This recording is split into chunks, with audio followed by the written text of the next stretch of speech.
Bienvenidos a esta nueva edición de Portal Solar y a este video introductorio sobre tecnología solar fotovoltaica. En este video puntualmente vamos a hablar sobre sistemas off-grid, ¿sí? Sobre sus componentes y las distintas variantes que puede tener un sistema off-grid. Luego vamos a hablar de sistemas de almacenamiento. Puntualmente vamos a hablar sobre tipos de baterías, que es un tema que trae muchas dudas y muchas inquietudes en el sector. Y finalmente vamos a tratar de introducirnos un poco en lo que es el dimensionamiento para que el cliente final o el consumidor final de estos sistemas tenga una referencia o tenga cierto concepto sobre cuáles son sus necesidades y a la hora de contratar un instalador tenga los conocimientos que le sirvan para armar su sistema o una solución ideal. Vamos ahora a la definición de sistema off-grid. Para entender lo que es un sistema off-grid, primero tenemos que comprender los distintos grupos en los que se dividen los sistemas solares. En este caso vamos a dividirlos en dos grandes grupos: sistemas conectados a la red, o sistemas on-grid en inglés, y sistemas aislados de la red, o sistemas off-grid en inglés. Los sistemas on-grid son aquellos que trabajan necesariamente en sincronía con la red pública. ¿Qué quiere decir esto? Nuestro inversor o nuestra parte inteligente del sistema, ya luego vamos a ahondar un poquito más en componentes, pero por ahora, para que se entienda, el inversor es la cabeza de nuestro sistema, se sincroniza con la red pública y a partir de eso permite que nuestros paneles generen y trabajen. ¿A qué voy con esto? En los sistemas on-grid dependemos al 100% de la presencia de la red. Esto quiere decir que si se corta la luz, ¿sí? Dicho coloquialmente, nuestro sistema no puede trabajar. Los paneles quedan prácticamente de decoración. Estos sistemas on-grid están principalmente enfocados en el ahorro energético, o sea, en el ahorro de nuestra factura de luz. Mientras haya luz solar, nuestro sistema genera energía y puede utilizarla para el autoconsumo o para la inyección a red. El famoso venderle a la red pública. Hay sitios en la Argentina donde aún no se puede venderle a la red pública, por eso tenemos sistemas on-grid con limitación de inyección. Esto quiere decir que yo toda la energía que genero la consumo y lo que me falta, por ejemplo, por las noches donde no hay sol, la tomo de la red. Es importante recalcar que si yo no tengo energía eléctrica o acceso a la red pública, mi sistema on-grid no me sirve. Por otro lado, están los sistemas aislados de la red u off-grid. Estos sistemas no dependen de la presencia de la red pública en mi instalación. Ojo, esto no quiere decir que no la puedan utilizar. Ya más adelante vamos a ver cómo la pueden utilizar, pero no dependen necesariamente de la red pública. Si yo tengo un corte de energía, un corte de luz, mi sistema off-grid me hace las veces de backup y me independiza completamente de la red. La diferencia fundamental entre los sistemas on-grid y off-grid, más allá de la utilización o no de la red, es que el sistema off-grid puede almacenar la energía. Yo puedo generar con mis paneles, consumir instantáneamente esa energía, pero también la puedo almacenar en bancos de baterías, que también más adelante vamos a ver en profundidad.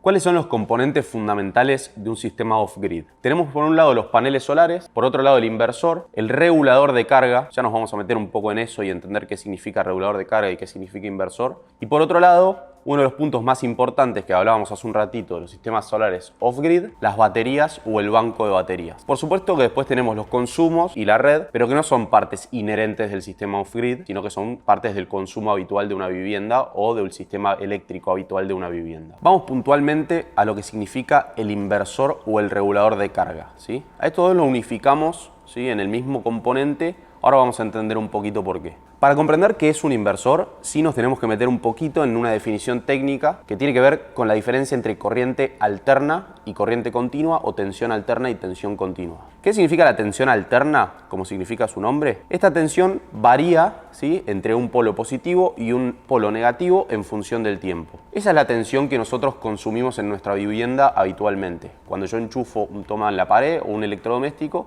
el mismo consume tensión alterna de 220 volts. O sea, la tensión varía entre más 220 y menos 220. Por otro lado tenemos la tensión continua. Esta es una tensión un poco menos convencional, ¿sí?, en los usos habituales o en los usos residenciales, pero sí la consumen, por ejemplo, nuestro celular cuando se carga o algunos electrodomésticos. Esta es la tensión que tienen las baterías y los paneles solares. La tensión no varía en función del tiempo y es constante. Positiva en cierto valor, puede ser en 12, en 24, en 48, pero en definitiva constante. Como nuestros paneles y nuestras baterías, ¿sí?, generan tensión o utilizan tensión continua, nosotros tenemos que transformar esa tensión continua en alterna para poder utilizarla, ¿sí?, en nuestros consumos residenciales. Ahí entra el rol del inversor. El inversor invierte esta tensión continua a tensión alterna para su utilización. ¿Qué es el regulador de carga y por qué lo integramos muchas veces con el inversor? El regulador de carga es aquel que se ocupa de tomar la energía de los paneles con la tensión que traen los paneles y la corriente que traen los paneles y transformarla o adaptarla para cargar las baterías. Muchas veces nuestros equipos inversores traen integrado un regulador de carga y es por eso que muchas veces vamos a escuchar el inversor cargador o el inversor regulador. Estos reguladores pueden ser de dos tipos, MPPT o PWM. El MPPT es un poco más sofisticado, traquea el punto de máxima potencia del panel solar, es un tema que no nos vamos a meter en este módulo porque es demasiado específico, pero en definitiva es más sofisticado y más eficiente. El PWM trabaja por modulación de ancho de pulsos, es un poco menos sofisticado, ¿sí? Es más barato, evidentemente, pero es menos eficiente. Volviendo un poco a lo que significan sistemas on-grid y off-grid, nuestro inversor es inherentemente on-grid u off-grid. ¿Bien? Los inversores off-grid tienen la habilidad de tomar energía de las baterías y transformarla de continua a alterna. Los inversores on-grid únicamente toman de los paneles y entregan corriente alterna. ¿Bien? Esa diferencia es fundamental. Si yo voy a armar un sistema aislado de la red, necesito que mi inversor sea off-grid. Si yo voy a armar un sistema en conexión con la red porque quiero inyectar o porque quiero consumir instantáneamente lo que genero, pero conectado a la red, tengo que utilizar un inversor on-grid. ¿Cómo definimos a un inversor, en este caso off-grid? Bueno, tenemos que mirar primero a la tensión que trabaja, y con esto nos referimos al banco de baterías, ya vamos a hablar un poquito más adelante sobre eso, y tenemos que hablar de la potencia que es capaz de generar. Mientras más grande el inversor, más potencia puede entregar. Yo puedo tener inversores de 1 kW, de 2 kW, de 3 kW, de hasta 15 kW, por ejemplo. ¿Cómo definimos a un regulador? Bueno, también por la tensión en la que trabaja, la tensión a la que carga las baterías, y también el rango de tensión que puede admitir de los paneles. También, evidentemente, la potencia a la que puede cargar las baterías. En este caso, en los reguladores es más común hablar de amperes, ¿sí? De corriente de carga, y no tanto de potencia. Puedo tener un regulador de 10 amperes, de 20 amperes, de 30 amperes. Pero es importante medir a la tensión que trabaja y la tensión admisible del grupo de paneles que voy a conectar. Ahora nos metemos puntualmente en lo que significan los paneles solares, otro componente muy importante de un sistema solar off-grid. Los vamos a dividir en dos grandes grupos, paneles policristalinos y paneles monocristalinos. No tiene mucho sentido meternos técnicamente sobre qué significa esa diferencia, pero sí nos interesa saber que el panel monocristalino tiene mucho mejor rendimiento que un panel policristalino. Y como contracara de este rendimiento, el panel policristalino lleva mejores costos, es más barato que el panel monocristalino. Por lo general, para instalaciones chicas, off-grid, vamos a tender a usar paneles policristalinos. ¿Cómo definimos a un panel solar o cuáles son las características que nos importan? Esto lo vamos a ver en la etiqueta del reverso del panel. Acá en placa van a ver las características de un panel, puntualmente de una serie de Amerisolar, que va desde los 250 hasta los 285 watts, y vamos a ver las características fundamentales. Lo primero que vamos a ver es la potencia, ¿sí? Lo que ven arriba que dice potencia, 285 watts, 250 watts, 265 watts. Esa potencia tengan en cuenta que es la potencia de trabajo óptima, ¿sí? La máxima potencia que puede entregar el panel en las mejores condiciones de irradiación. Fíjense que ahí abajo aclara que estamos hablando de STC, 1000 watts por metro cuadrado, a una temperatura de 25 grados. ¿Okay? Esa es la máxima potencia que entrega el panel y es el dato que vamos a mirar a la hora de adquirir un panel o a la hora de referirnos a un panel. Uno va a hablar de un panel de 285 watts, por ejemplo. Por otro lado, tenemos la tensión de circuito abierto. Este parámetro es fundamental. La tensión de circuito abierto define la tensión a la que trabaja el panel cuando no está conectado. Si yo coloco el panel en el punto óptimo de irradiación solar, ¿sí? Como indica ahí abajo y como hablamos hace un minuto, y mido la tensión de circuito abierto, o sea, la tensión entre los dos polos, sin conectarlo a nada, sin tener una tensión de trabajo, voy a medir esa tensión VOC que indica ahí. Esa es la tensión que vamos a utilizar para evaluar el regulador que yo voy a utilizar. Con esa tensión de VOC voy a elegir el regulador que voy a trabajar. O viceversa, si yo tengo un regulador que admite determinada tensión de VOC, voy a ir a buscar los paneles que estén por debajo de esa tensión. Y por último, tenemos otros datos de tensión de trabajo, ¿sí? En máxima potencia, corriente de cortocircuito, que no tiene tanto sentido adentrarnos en este curso, pero sí lo vamos a ver en cursos más adelante. Como último componente fundamental, ¿sí? De nuestro sistema solar off-grid, tenemos las baterías. ¿Qué es la batería? Todos más o menos tenemos alguna referencia o alguna vez tuvimos alguna experiencia con una batería, por ejemplo la batería de nuestro auto, la batería de nuestro celular, de nuestro notebook. ¿Qué significa una batería? Bueno, es un dispositivo que almacena energía. En este caso, en el sistema off-grid, utilizamos la batería para almacenar la energía que generan nuestros paneles durante el día y poder utilizarla durante la noche. Como primera medida, las baterías de gel y AGM no requieren mantenimiento. No hay que colocar agua destilada, no hay que hacer absolutamente nada. Son baterías libres de mantenimiento que se pueden colocar en varias posiciones. Esto se debe porque tienen el electrolito solidificado y no tiene riesgo de pérdida, de gasificación y demás. Ahora, ¿qué pasa con el comportamiento en el uso? Las baterías de gel y AGM, mientras mayor sea la profundidad de la descarga de la batería, menor va a ser la vida útil. O sea, menos ciclos va a durar. ¿A qué voy con esto? Si yo descargo la batería en un 80%, en un 90%, o sea, llegando hasta un 10% de la carga constantemente, le voy a bajar muchísimo la vida útil. En la placa vemos un gráfico donde en el eje vertical vamos a tener la capacidad extraída, o sea, la profundidad de la descarga. En el eje horizontal vamos a tener el número de ciclos que va a durar la batería o el número de ciclos de la vida útil. Fíjense que mientras mayor sea la capacidad extraída, mientras más alta sea la descarga, en el orden de los 90, de los 100, menores va a ser los ciclos que va a durar. Es por eso que cuando dimensionamos bancos de gel o de AGM, tenemos que tener en cuenta este concepto, ¿sí? Yo no puedo dimensionar un banco justo como para que yo todas las noches extraiga o descargue por completo la batería. Tengo que dimensionarla de tal manera que yo extraiga una porción de esa capacidad y que los ciclos de vida útil aguanten un periodo lógico, un número lógico. Fíjense, aproximadamente en el orden de una extracción del 40%, o sea, yo le saco el 40% y me quedo con un 60% todos los días, estamos hablando de 1600 ciclos de uso, que sería un valor lógico más que aceptable para una batería de gel o AGM, ¿bien? Ahora, si yo la descargo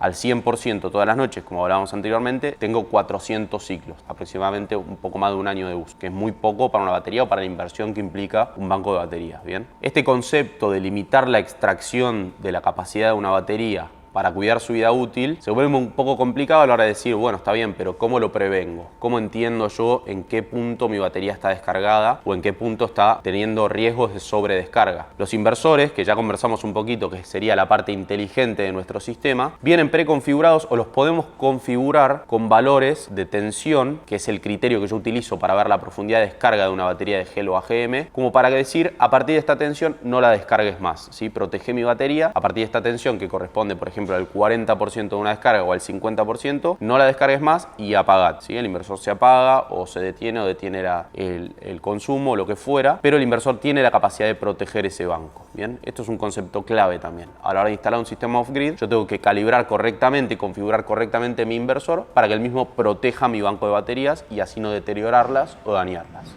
¿Qué pasa con las baterías de litio, que ahora resuena tanto en el mundo solar, ¿sí? Y genera tanta intriga o tanta polémica? La batería de litio, al contrario de las de gel o AGM, como vemos en el gráfico en la placa, permiten muchísima mayor profundidad de descarga. Tenemos baterías que permiten hasta el 95% de la descarga, o sea, dejar solamente un 5% de la capacidad de la batería y aún así mantener una vida útil más que aceptable. Fíjense en el gráfico que estamos hablando que en el orden de un 90% o un 80% de profundidad de descarga, igual mantenemos los 5000 ciclos, los 6000 ciclos, los 10.000 ciclos, muchísimo más que una batería AGM. Otra ventaja que me genera la batería de litio y su profundidad de descarga muy elevada, además evidentemente de aumentar la capacidad de un banco, es generar bancos mucho más compactos. Estamos hablando de que si una batería de AGM yo solamente le puedo extraer el 40 o el 50% y a una batería de litio yo le puedo extraer hasta el 95%, con dos baterías de la misma capacidad que tienen más o menos el mismo tamaño, yo a una le puedo extraer prácticamente el doble y a la otra le puedo extraer solamente la mitad. Entonces, para el mismo volumen, ¿sí? O prácticamente el mismo tamaño, yo a una batería le puedo extraer dos veces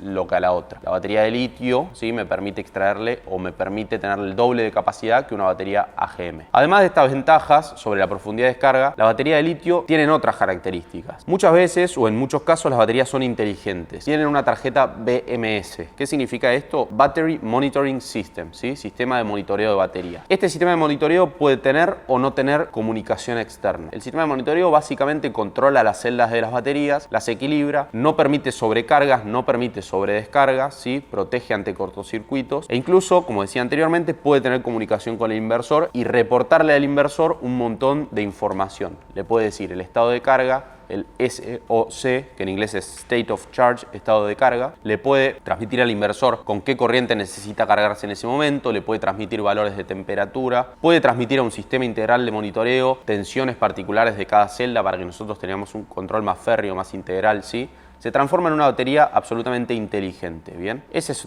otro valor muy importante que nos agrega el litio. En resumen, entonces, la batería de litio tienen bastantes ventajas sobre las baterías convencionales de gel o AGM, ¿bien? Hablamos un poco de la capacidad de descarga, de la mayor capacidad de descarga que nos dan en profundidad, hablamos un poco de la comunicación o del BMS, de que son baterías más inteligentes, y podemos sumar incluso que son un poco más estéticas, que son rackeables, ¿sí? En ese sentido a veces suele ser una ventaja cuando nuestros sistemas van a estar instalados en lugares donde habituamos, en un living, en un comedor, ¿sí? Ya habiendo definido un poco el tema de los tipos de baterías, sus desventajas y sus desventajas, ahora vamos a hablar un poco de cómo se define una batería o cómo se define un banco de baterías. Por lo general en los sistemas solares off-grid utilizamos bancos, utilizamos más de una batería. Hay algunos casos con litio, por ejemplo, donde, como hablamos un rato, las baterías tienen muchísima más capacidad para menos volumen. Sí se suele utilizar una batería, pero cuando utilizamos gel o AGM, por lo general utilizamos más de una batería. Bancos de 2, bancos de 4 y luego sus paralelos. ¿Cómo se define una batería?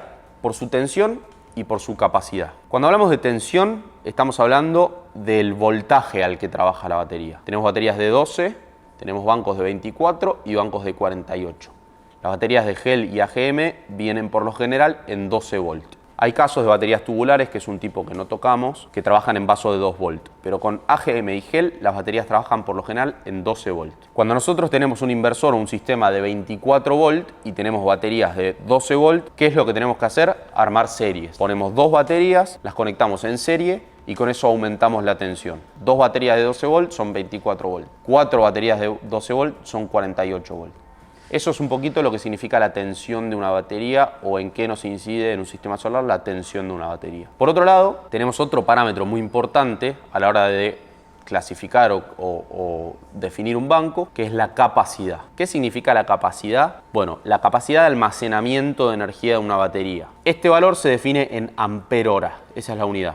Como sabemos, ampere es un valor de corriente y hora es una unidad de tiempo, ¿ok? Entonces, si una batería de 100 ampere-hora significa que puede entregar 100 amperes durante una hora, ¿ok? Una batería de 200 ampere-hora puede entregar 200 amperes durante una hora y así. ¿Qué quiere decir que entregue 200 amperes en una hora? Bueno, que entrega toda esa energía en el periodo de una hora. Para hablar de energía propiamente dicho, en realidad también tenemos que involucrar el valor de tensión. Porque una batería de 12 volt que entrega 100 ampere-hora entrega menos energía que una batería de 48 volt de 100 ampere-hora en litio. Entonces, cuando hablamos del banco en general, tenemos que proponer el valor de tensión y el valor de capacidad. Con eso entendemos la capacidad completa que tiene nuestro banco, la capacidad de almacenamiento completo que tiene nuestro banco. Ahora, adelantándonos un poco al tema del dimensionamiento, la pregunta es, ¿cómo selecciono estas características de un banco para mi sistema? Primero, la tensión. Primero tengo que seleccionar la tensión de mi banco. ¿Cómo definimos la tensión? Bueno, esto va un poquito en función de la potencia del inversor o la potencia del sistema en general con la que voy a trabajar. Mientras más baja sea la tensión de mi banco de baterías, más elevada va a ser la corriente para más potencia, ¿sí? Eso en resumen. O sea, si yo tengo inversores por lo general de 1000 watts, voy a tender a utilizar tensiones más bajas. ¿Por qué? Porque la potencia consumida no va a ser demasiado elevada, por ende la corriente que voy a extraer de mi batería no va a ser demasiado elevada. A modo de resumen, ¿sí?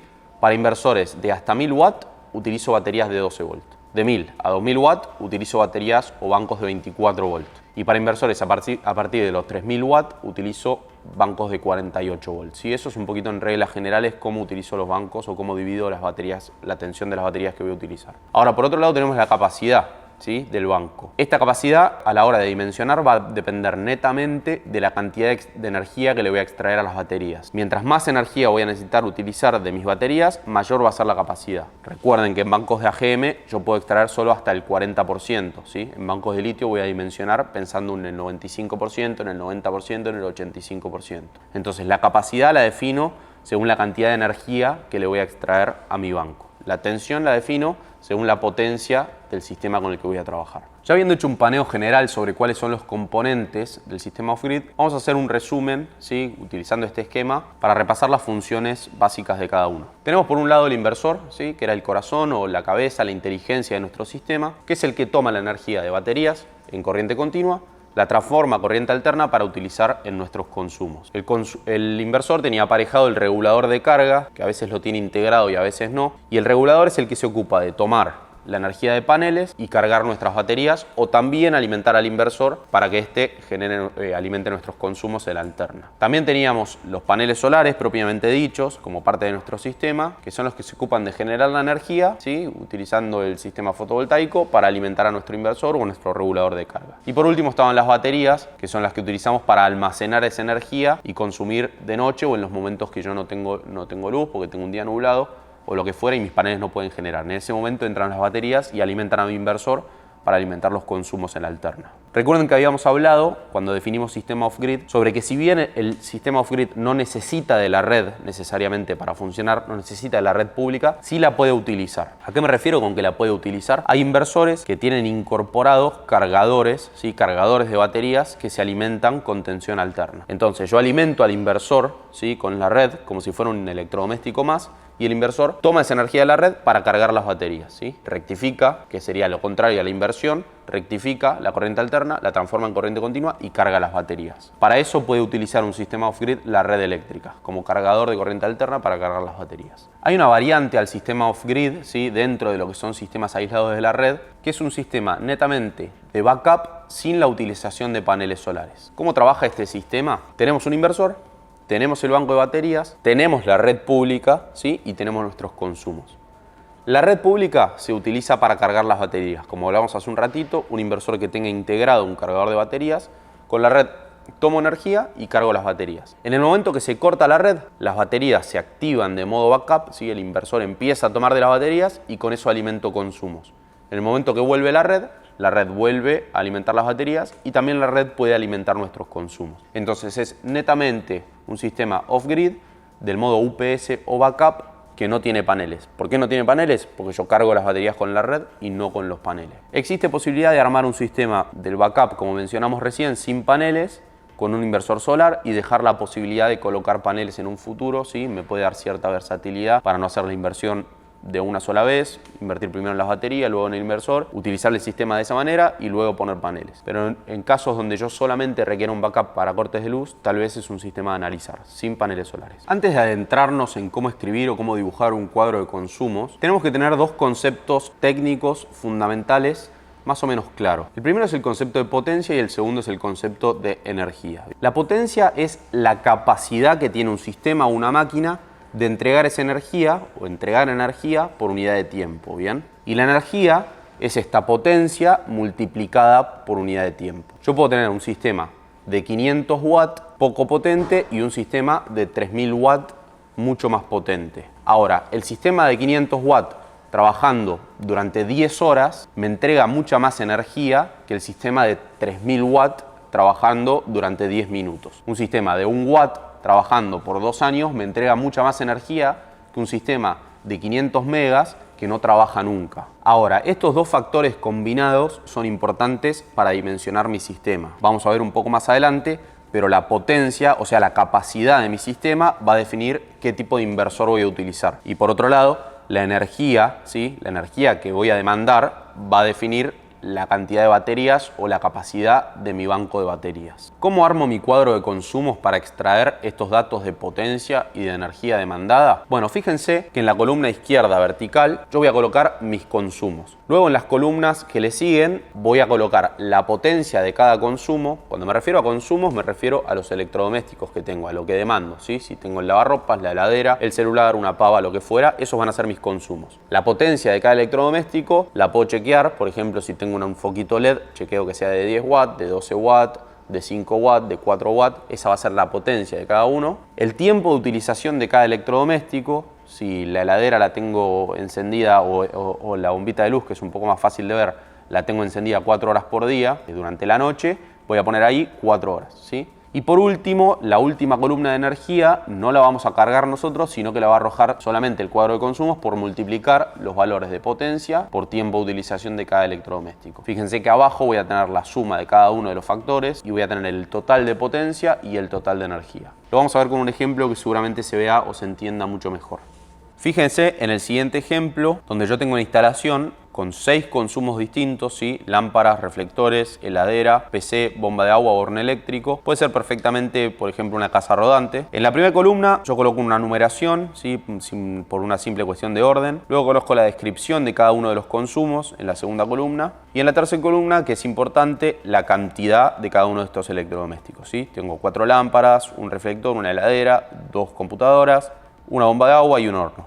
En la cuarta columna, donde dice potencia unitaria, ¿sí? Tengo diferenciado en 2 columnas, ¿sí? Que tienen color naranja, en realidad en 4 columnas. Las primeras 2, ¿sí? Son de potencia unitaria. ¿Cuánto consume cada uno de mis electrodomésticos? ¿Sí? ¿Cuánto consume una de las lámparas número 1 que tengo descritas ahí? Eso, como hablamos anteriormente, lo chequeo en la etiqueta del electrodoméstico, en el datasheet, donde fuera. Tengo para este caso, por ejemplo, que las lámparas consumen 12 watts. Luego, donde dice potencia total, tengo simplemente multiplicada esta potencia unitaria de cada uno de los electrodomésticos por la cantidad de electrodomésticos, ¿sí? Si tengo 12 watts multiplicado por 4 lámparas, tengo 48 watts. Y después van a ver que está separado, diferenciado en watt y kilowatt, que es simplemente cambiar la unidad. Un kilowatt son 1000 watts. Si yo divido 12 watts por 1000, me da 0,012 kilowatts. Eso es por una cuestión de unidades para simplificar las cuentas. Luego tenemos la columna de uso diario, que van a ver que está en unidad horas. Y ahí es donde tengo que colocar cuántas horas utilizo estos consumos, ¿bien? Si yo tengo 4 lámparas, las utilizo 5 horas. Yo tengo un reflector que utilizo 2 horas, la heladera que lo utilizo 12 horas. Hay que tener cuidado o prestar especial atención a los electrodomésticos como la heladera, por ejemplo, que tienen un compresor que no está trabajando constantemente, ¿sí? El motor de la heladera, si bien yo lo tengo enchufado 24 horas, no está trabajando las 24 horas. Trabaja cierto tiempo, ¿sí? En este caso, ponemos que de las 24 horas, por estar en verano, por ejemplo, el motor de la heladera trabaja 12, que está enfriando 12 horas, ¿ok? Luego tenemos la computadora, trabaja 2 horas y así. Esos son los datos que cargo yo. La cantidad de consumos que tengo, la potencia unitaria de cada consumo y el uso diario de cada consumo. Bien. Luego, multiplicando el uso diario por la potencia de cada consumo, voy a obtener un valor de energía. Y sumando los datos que tengo en cada fila, voy a tener los valores totales de potencia, en ese caso 2378 watts o 2.4 kilowatts, y de energía. Ahí se ve, en este caso, 6400 watt hora o 6.4 kilowatt hora. Volvamos a recalcar un poco la diferencia entre potencia y energía, ¿sí? Potencia es la capacidad que tiene mi sistema de entregar energía y energía es esa potencia por tiempo propiamente dicho. Una lámpara que consume 10 watts, ¿sí? Tiene una potencia de 10 watts, pero si yo la utilizo durante una hora, consume una energía de 10 watt hora, ¿ok? Si yo la lámpara de 10 watts, que no la prendo nunca o no la prendo nunca, no consume energía. Tiene una potencia de 10 watts, tiene una capacidad de 10 watts o tiene un consumo de 10 watts, pero no consume energía si yo no la enciendo. Si yo la enciendo por una hora, consumo 10 watts hora. Bien, es importante entender esa diferencia y ahora lo vamos a ver cuando hagamos el análisis de los resultados del cuadro de consumos. Bien, ahora, ¿cómo vinculo los resultados de este cuadro de consumos con nuestra instalación o con nuestra potencial instalación solar off-grid? Bueno, vamos a hacer 3 resúmenes. Del valor de potencia total obtenida, cuando sumamos todos los electrodomésticos, la potencia de todos los electrodomésticos que yo tengo en mi instalación, de ese valor de potencia se va a arrojar básicamente la capacidad de mi inversor. Recuerden que cuando hablamos del tema del inversor, hablamos que el inversor se definía básicamente por la tensión de trabajo y por la potencia que es capaz de entregar. Cuando yo hago la suma de todos mis electrodomésticos que tengo en la instalación, con esa potencia total voy a dimensionar mi inversor. Cuestión a tener en cuenta, yo no puedo generar un dimensionamiento del inversor extremadamente justo, por 2 motivos. Primero, porque si yo quiero hacer una ampliación o lo que fuera y estoy demasiado justo, voy a tener que cambiar el inversor y no es la idea. Y por otro lado, porque todos estos electrodomésticos, ¿sí?, que yo tengo, de los cuales describí la potencia nominal,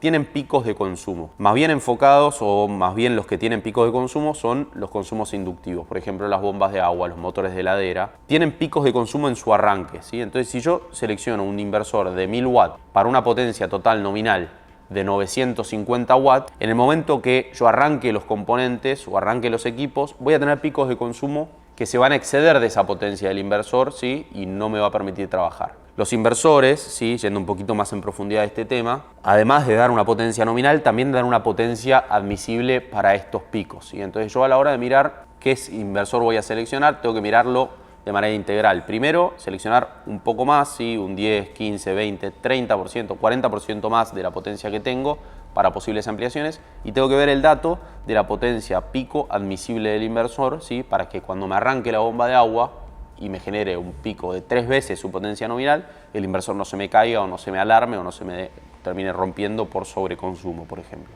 Entonces, prestar especial atención a los picos y a no dimensionar exacto o justo la potencia de mi instalación eléctrica con la potencia del inversor. ¿Qué pasa con el valor de energía que me arroja mi cuadro de consumo? Bueno, este valor de energía me va a servir para dos componentes, para dimensionar dos componentes. Por un lado el banco de baterías y por el otro lado los paneles solares. Sobre los paneles solares no nos vamos a meter en demasiada profundidad porque eso ya amerita un curso separado, ¿sí?, sobre dimensionamiento. Pero básicamente yo necesito que mis paneles me entreguen como mínimo, en la peor condición del año, ese valor de energía que arroja nuestro cuadro de consumos. Obviamente estamos hablando de un valor diario. Acá cuando hicimos el cuadro de consumos, recuerden que en la columna de horas pusimos el uso diario. Entonces yo necesito que mi panel o mi banco de paneles o mi grupo de paneles, mi arreglo de paneles, en el peor día de irradiación del año me generen como mínimo mi consumo energético diario o el consumo energético diario de mi instalación. ¿Cómo calculo eso? Bueno, hay softwares que en función de la radiación, de la latitud, de la ubicación,